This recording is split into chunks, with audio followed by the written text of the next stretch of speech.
Bonjour, alors on arrive au mois de juillet 2021 et avec ce mois de juillet, eh bien, il y a des aspects planétaires qui changent et qui changent beaucoup. Qui changent beaucoup parce que on a 5 planètes qui arrivent dans les signes d'eau et de terre.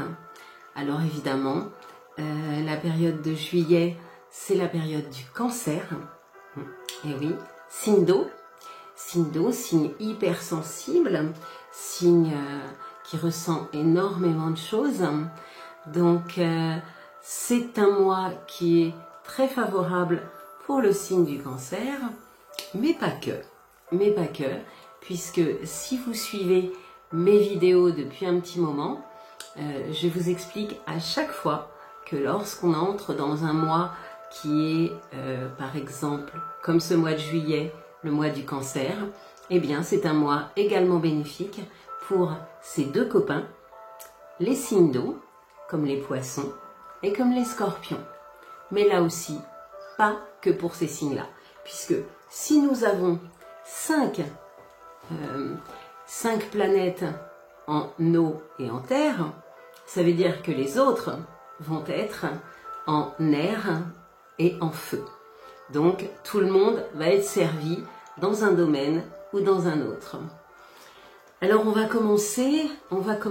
Alors il faut déjà que je vous dise qu'on a 2 signes qui sont complètement dans les choux pour le travail et on a 2 signes qui sont complètement out pour les amours. Donc on va déjà commencer par ceux qui sont les moins bien servis en juillet pour le travail et les finances. Ce sont les béliers et les balances. Écoutez, ça tombe bien, je suis balance ascendant bélier. Donc pour moi, c'est pas la peine, je vais dormir tout le mois de juillet. Non, il y a quand même d'autres planètes qui bougent. Hein. Et en plus, ce mois-ci, nous avons la nouvelle lune le 10 juillet qui, elle aussi, sera en cancer. Donc ça fait beaucoup de planètes autour de ce signe du cancer. Alors nous allons quand même commencer par le premier signe du zodiaque qui est le signe du bélier. Alors le signe du bélier, pour vous, toute vérité n'est pas bonne à dire. Bélier, taisez-vous, taisez-vous. Alors vous allez pouvoir parler jusqu'au 10. Vous avez 10 jours où votre communication est un petit peu plus nuancée que d'habitude. Donc, si vous avez des rendez-vous à prendre, si vous avez des négociations à faire, multipliez les rendez-vous, multipliez les contacts avant le 11 juillet, ce sera pas mal. À partir du 11 juillet, taisez-vous les béliers, taisez-vous, parce que c'est pas terrible. Alors, côté travail, si vous en avez un, gardez-le. Même si ça vous plaît pas tellement, gardez-le parce que c'est pas du tout un mois pour avoir un nouveau travail. Et puis, pour ceux qui n'en ont pas, attendez la fin du mois pour multiplier les négociations, les rendez-vous, parce que, et surtout sur août, parce que le mois de juillet, il n'est pas pour vous, pour les affaires. Par contre, Vénus et Mars sont avec vous. Vénus, les amours, petit bélier. Mars, la forme, la vitalité, la sexualité. Eh bien, le boulot, c'est pas terrible, mais les amours et le sexe, c'est top. Alors, profitez-en. Pour les taureaux, c'est tout le contraire. Pour les taureaux, vous êtes en manque affectif, votre façon de vivre vos amours ne vous convient pas ou ne vous convient plus. Les célibataires se sentent seuls, mais ceux en couple aussi. Bon, les amours, on a bien compris, le mois de juillet, ce n'est pas pour vous. À partir du 22-23 juillet, ça ira un peu mieux. Là, vous vous rapprochez de l'être aimé ou vous faites des nouvelles rencontres. Par contre, pour le travail, c'est pas mal du tout pour les taureaux. Il y a des nouvelles propositions qui arrivent. Alors attention, vous avez Uranus qui est en taureau. Uranus est dans votre signe encore toute l'année. Ça signifie qu'il faut que vous vous tourniez vers la diversité, vers ce qui est différent ou alors vers ce qui vous apporte des déplacements. La routine, Taureau, arrêtez la routine, arrêtez d'être trop sédentaire, d'être trop conformiste. Ouvrez-vous et vous trouverez du travail, ou en tout cas vous ferez évoluer ce que vous avez déjà. Donc ouverture et diversité pour les taureaux. Gémeaux, eh bien Gémeaux c'est un petit peu comme les béliers, hein, vous parlez trop, hein. Vous parlez trop, vous parlez n'importe comment, on vous comprend pas. On vous comprend pas, Gémeaux. Recentrez-vous sur les sujets importants. Soyez un petit peu plus concis. Éparpillez-vous un peu moins et on vous comprendra un petit peu mieux. Et ça, c'est toujours pareil, comme le bélier. Après le 11-12 juillet, taisez-vous. Taisez-vous. Attendez le mois d'août pour reprendre certains sujets. Alors, au niveau travail, bon, bah pour le Gémeaux, c'est stationnaire. C'est-à-dire que les Gémeaux qui ont déjà du travail, eh bien ça ne changera pas au mois de juillet, vous aurez toujours le même travail. Et pour les Gémeaux qui n'ont pas de travail, ce n'est pas le mois de juillet qui vous en apportera. Malheureusement, il faudra encore un petit peu patienter. Par contre, vous avez la vie affective qui est en pleine évolution. Donc, il y a les amours, il y a les amis, il y a la famille. Tout ça est au beau fixe au mois de juillet. Et pour ceux qui veulent un bébé, eh bien, le Gémeaux est fécond. Donc, on agrandit la famille, mais c'est magnifique. Cancer, eh bien, Cancer, vous avez compris depuis le début de la vidéo que c'est votre mois, évidemment, avec plein de planètes dans votre signe et dans les signes d'eau et les signes de terre. Donc, pour vous, les cancers, c'est boulot, boulot, boulot. Donc, si vous vouliez vous reposer en juillet, c'est mal parti.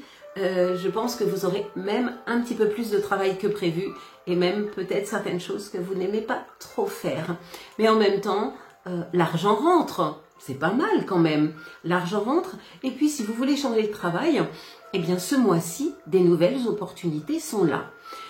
Par contre, pour les amours, c'est stationnaire. Donc, les cancers en couple restent en couple et les cancers célibataires restent célibataires.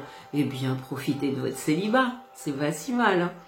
Les lions, eh bien les lions, vous êtes chaud bouillant au mois de juillet. Aïe, aïe, aïe. Eh bien, il faut que votre partenaire soit en forme, hein, parce que Vénus, ça marche bien, Mars au top, vous avez une forme d'enfer. Donc, côté sexualité, vous allez être très très gourmand et gourmande.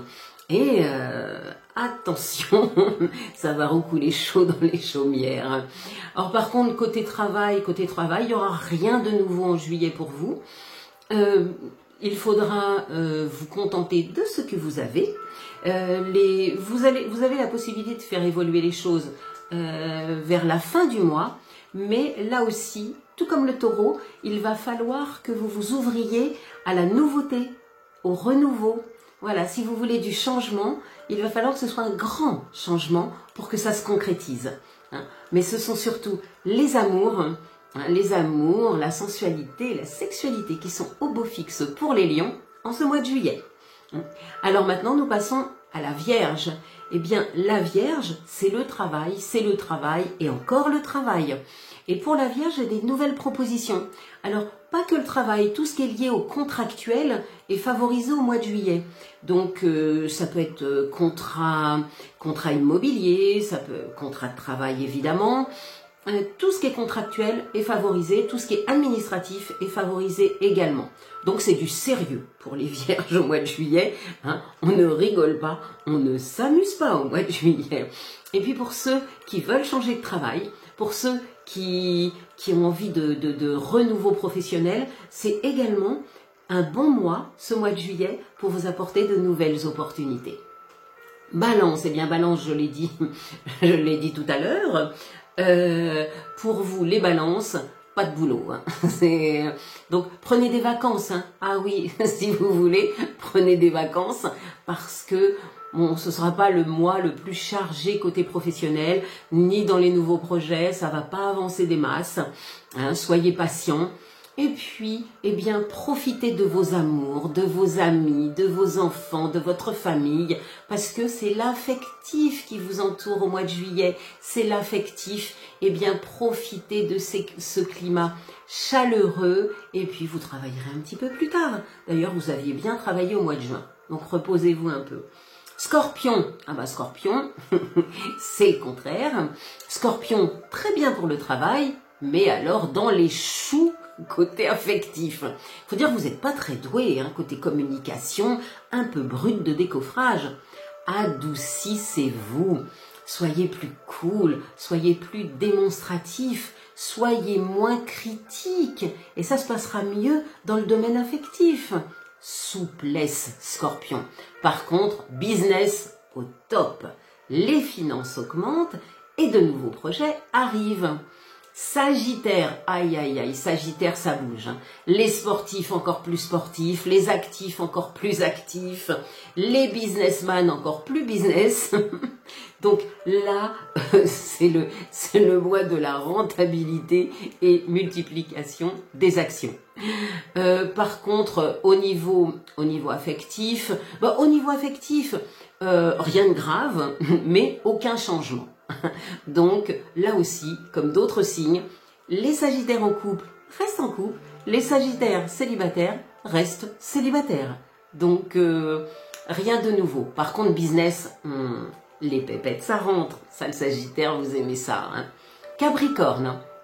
Eh bien, le Capricorne, vous allez avoir de nouveaux projets à condition que vous vous ouvriez à la nouveauté, au renouveau. Si vous restez sur vos acquis, il ne se passera pas grand-chose. Si vous restez dans le même travail, dans le même domaine, ce sera une routine, pépère, tranquille, sans grand changement. Par contre, si vous êtes un peu plus audacieux, et oui, les Capricornes les plus audacieux trouveront des nouveaux projets, des nouvelles opportunités, beaucoup plus drôles, beaucoup plus sympathiques. Alors, Capricorne, j'ai envie de vous dire, osez. Vraiment osez, c'est l'audace qui vous récompensera. Côté affectif, il n'y a pas énormément de rencontres, mais là aussi, on vous demande de l'ouverture, Capricorne. Là aussi, c'est lié à la nouveauté et pas à vos habitudes. On s'ouvre, on se lâche, Capricorne.